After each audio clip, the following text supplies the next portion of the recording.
Hey, welcome to Tangible Takeaways, episode 83. I'm Jackson, and today I'm going to talk about how good parents should be respectable, not just authoritative. Yeah, and I'm Carlos, and today we're going to talk about how, as parenting, we should be focused on playing the long game. All that and more on this episode of Tangible Takeaways.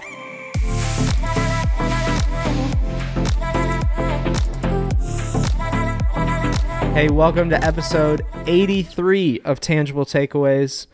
Carlos, thanks for being on, bro. Hey, I'm glad to be here, man. Thanks for the invite. Yeah, appreciate the time. And excited as we're diving into this brand new series, family series, which is always a good time because as we said this weekend, as we saw, as everybody stood up, everybody's connected to a family. Everybody. As much as you know, I work with young adults, so as much as they might feel the most disconnected from the family unit of any point in their life, Right. They're still connected to families. They still have parents. They still have aspirations to have families of their own. And so when you look at all of that, it's like, man, this really does have relevance, whether it feels direct or not in this season for each of us. Right. But then I think for you and I got a little baby at home. Right. You got kids at home. Yep. You're launching adults. Like, there's a lot here for us in this series.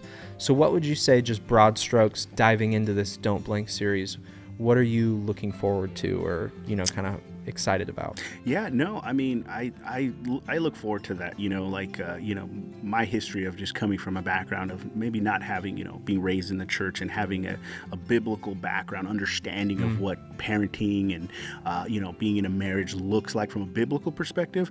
I'm just excited to take how this series is going to just point us in that direction, you know, and then maybe there's somebody that was younger than I, at this point is going to listen to this series and just, be moved by it and understand, how God has designed us for marriage, for parenting, and given us tools and resources that we can use to, leave an influence on our kiddos, Yeah.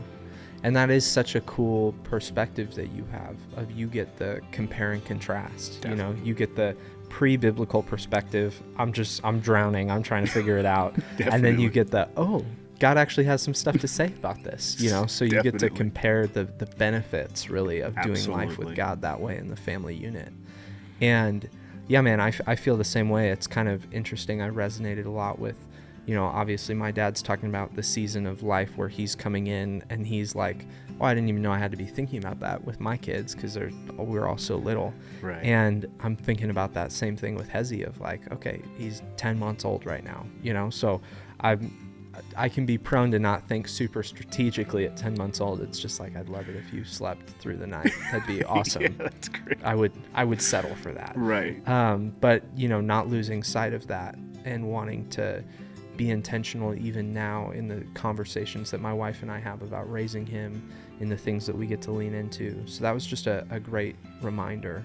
And really thinking about that idea of taking aim or directing your kid's life. What's kind of what's something that stood out to you from this weekend's message? When he said, how did he put it? I want to target. There is a target to aim at in marriage and parenting. I think that was, his first initial point.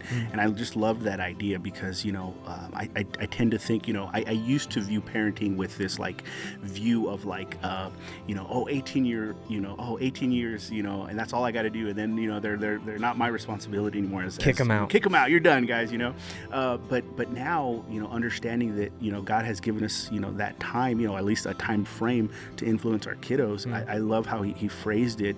I see it now. I feel it now more of a burden to say, man, I'm running out of that time, that influential time.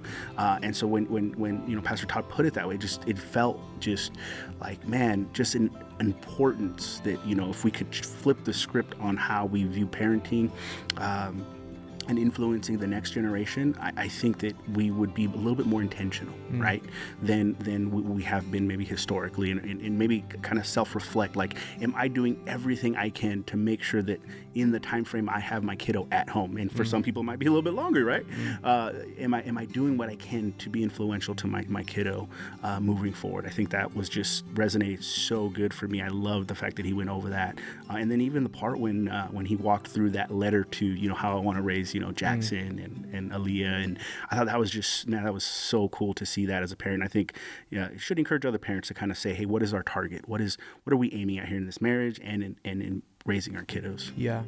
I loved how he said it's a target with a timer. Yeah. You know, and it was like, oh man, there's pressure on that, you know, now that there's a timer on it. And I think as that timer gets shorter, you know, one of the things that you see, you're in student ministry, I've done student ministry. One of the things that you see parents freak out at the end of junior year, heading into senior year.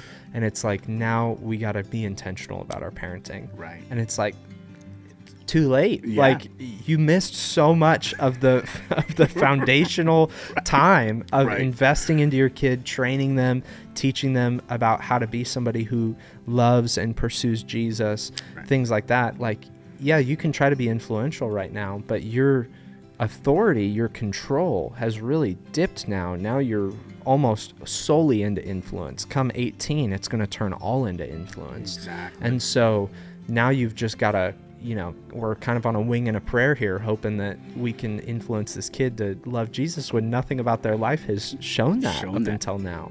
Right. And so I think for parents with younger kids, just a great encouragement, like, don't procrastinate on investing intentionally in your kids.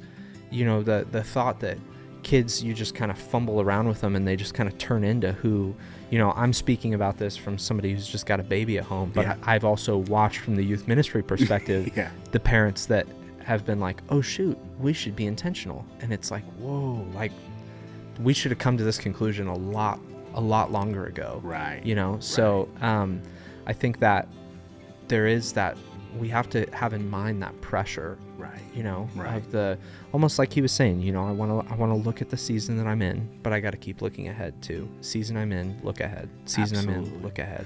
Yeah. I read I can't, forgive me, but I forgot the book that I read, and he was basically talking about teenagers and things like that. And the author was stating that, you know, usually what we do as parents is we're very vested in our kids' younger lives, right? Like, you know, birth to 10 years old. But once they turn 12 to like 18, we kind of feel like we're taking our hands off the wheel. And he kind of said, no, this is the time where you got to kind of, you know, really grip and say, hey, look, this is going to be really influential in the next few years, because they're going to start making big life decisions and changes here in the next few years, and determining who they are, you know, as far as their personality or some of the way they think, or, you know, their thoughts, you know, and you should really, as a parent, come alongside them in this time and say, hey, let's map this out. Let's talk. Let's have these conversations. And yes, some of them get messy and ugly, and that's why most parents avoid those, you know, like, hey, let your friend tell you, or let, you know, the world tell you about these things. And it's like, nah, man, parents, have those conversations, be intentional, be okay with the ugliness sometimes, you know? Yeah, the tension that's there. Absolutely. Yeah, dude, it's weird right now because I got this precious, cute little baby at home, and he's disobedient, but because he has no idea what I'm saying, you know, and he's so cute that I'm convinced that if he knew what I was saying, he'd do what I was telling him to do, which is probably not true, but that's how I feel.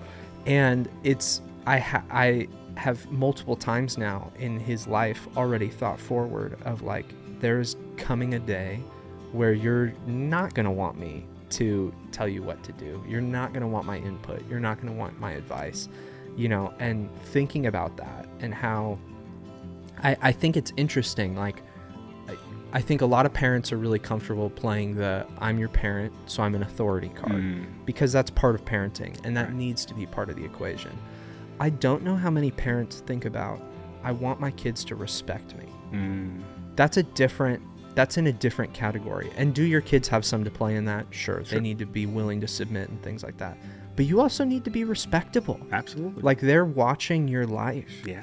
And man, I obey my parents more now than I did as a kid, because I respect them so much. Right. And Absolutely. it has been something that has so charmed me in adulthood into wanting their advice, wanting their influence in my life, because I have such a high respect for who they are as people, as Christ followers. They truly are mentors to me, confidants, things like that. But that's because they're respectable. Absolutely. So if you want to just do 18 years of I'm in charge, I'm the authority kind of a thing, well, then it's over at 18. Yeah. And they're probably going to run for the hills. Yeah.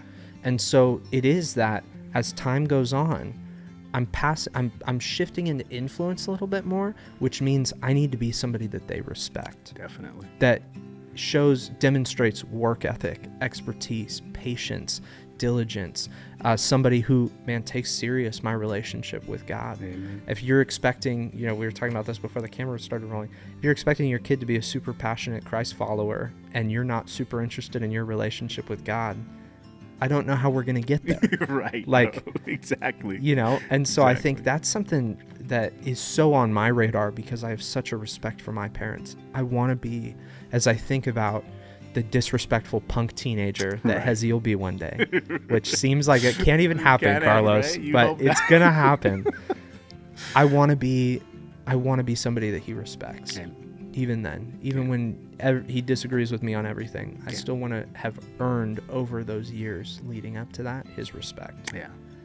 And what would you say, as we talk about this idea of a target, what would you say are some of the areas that you've seen in your parenting kind of a target begin to develop for you and your wife? Right.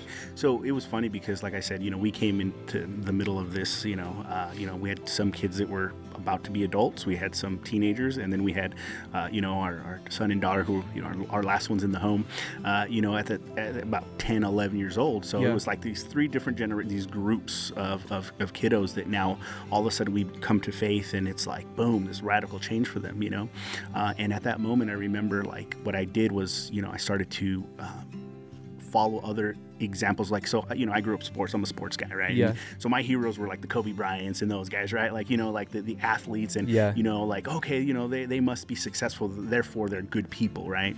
And I kind of started to reframe that, me and my wife, a little bit. We started to look at kind of, I would say, our local heroes, those in the church, the people that are consistent with their parenting, the people that parent very well. I had a buddy of mine tell me one time, he says, don't prepare the road for the child, prepare the child for the road. And I thought, wow, man, you know what?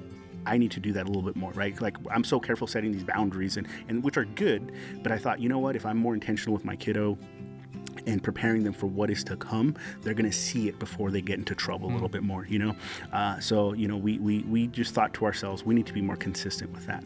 So again, we took the old school parenting of do what I say, not what I do kind of thing. Yeah. And we scrapped that and said, no, man, we're going to be that example, even if it's difficult. And there were years where it was tough. They were like, I don't understand what you're doing here. Like, what has been this change? And now we get the phone calls, like you said, hey, mom, dad, we need advice. Hey, mom, dad, can you walk us through what the next steps would be? And it's like, oh man, that's great when you're there, when your kids respect you. They don't just like see you as this, monarchy of like, telling you what to do, or you were wrong, I told you so, kind of thing. So for us, it was more consistency in that. I think that was our target goal. And I told my wife, I said, we're playing the long game here. I said, this is going to take time. They're going to have to, follow. If they fall away, they're going to have to, we're going to have to be that consistency. And when they come back, they say, okay, you guys still have it together. I'm going to ask a little bit of your advice. Yeah. That is such I think where wisdom in Scripture leads us, is that influence will outlive authority in parenting. Right. I've got, it was just such a great line even this weekend. You will actually have a relationship with your kids as adults longer than you will as being your kids in your home. Definitely. And it's like, oh man, I can't lose sight of that. Yeah. And so I want to build towards, and it is the long game, because there are still absolutely times where you step in and you say, no, I'm the parent. This is not going to happen. Right. This is a bad idea. Right. But you pick and choose those battles carefully, because you're wanting to build and establish this influence in your kid's life. And what's interesting is, like, it really is the long game, because there was such long seasons of my high school years that I thought my parents were idiots. I really did. And people listening are going to be like, you got great parents, bro. Like, what are you doing? And that's just what it is to be a high schooler. Right. But my parents didn't trip out about that. They just kept being an example. Exactly. They just kept being consistent. Yeah. They kept being focused on God and His Word, on the mission set before them and our family. They had integrity and consistency in who they were on stage and at work and at home. Right. And so, bro, that just won me over over time. And literally, Carlos, I could still tell you, like, the moment it clicked for me, it's so clear. Like, oh my gosh, it's so much nicer for my parents to know what's going on in my life than to lie to them.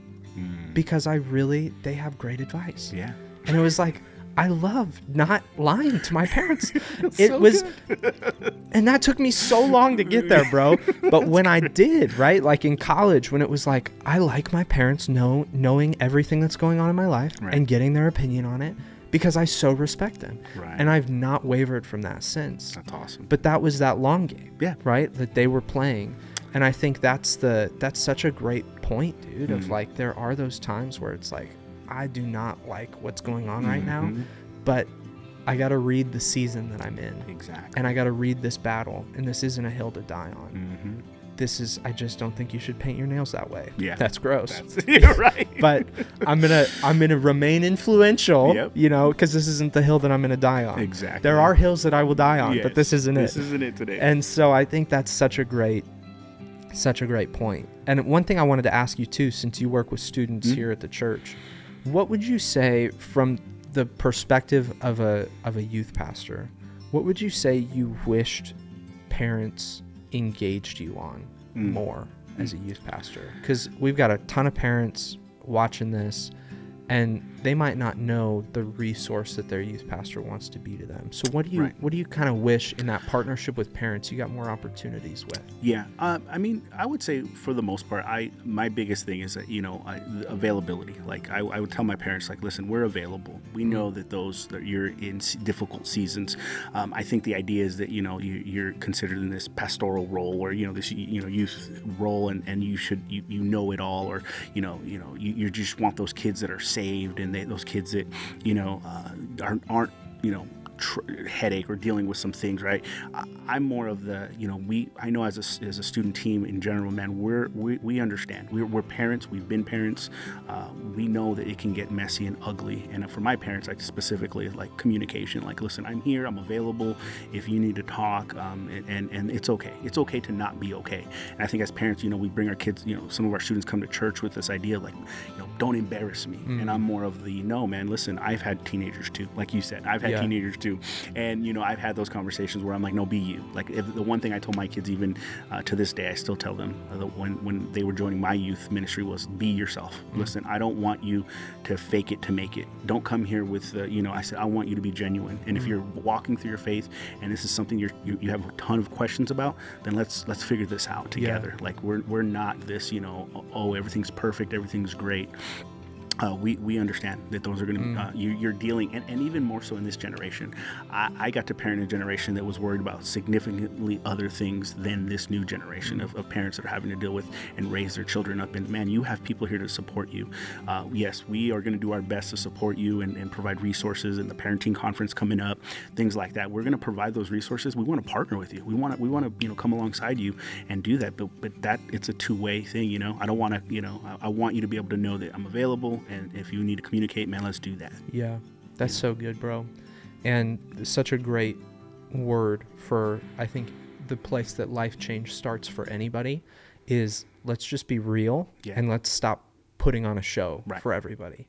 And so, man, if there is a really challenging season as a parent of teenagers that you need some help in, man, or that you feel overwhelmed, or like, I need an ally, bro, that's what the students team does. Like, that's what you guys are there for. And I love that. Like, let's not put on a show. Let's just be honest. Right. And when we start doing that, I think we can really partner together and begin to see that change and that transformation. Definitely. So it's going to be a great series. We're so excited just at the start of it here. And we got tons of great resources for you. Even like Carlos said, the parenting conference coming up. So don't forget to text family to 64567, and you'll get all of those resources as we go out throughout this series. Because it's gonna be great. It's gonna be great. Don't blink, because the series is gonna be over quick. Yeah, it's gonna come and go quick. But that's all we got for this week's episode. Don't forget to like the video. Maybe share it with a parent that you're walking through this season with, or a friend that could be encouraged by this. And that's all we got for this week on Tangible Takeaways. We'll catch you guys next week.